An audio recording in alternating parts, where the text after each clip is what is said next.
आणि आता हेडलाईन्स नंतर महत्त्वाची बातमी समोर येते मुंबईमधून। मुंबईच्या मालाड पश्चिमेतील मालवणी परिसरामध्ये काँग्रेस आमदार असलम शेख यांच्या विरोधात भारतीय जनता पार्टी युवा मोर्चाच्या माध्यमातून आंदोलन करण्यात आले। असलम शेख यांच्या कार्यालयाबाहेर हे आंदोलन करण्यात आलं।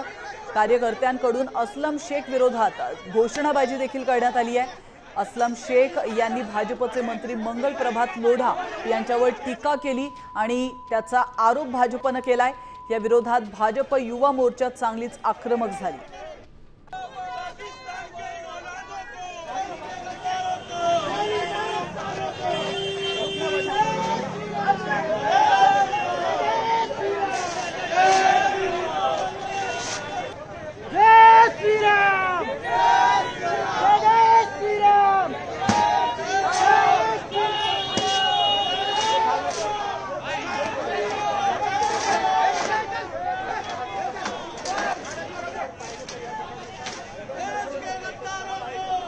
या ठिकाणी ज्या पद्धतीने दंडेलशाही सुरू आहे आणि या विविध मतदार याद्या असो बाकीच्या गोष्टींमध्ये हैदोस घातला जातोय, त्याच्या विरोधात कोणी बोलायचं नाही का?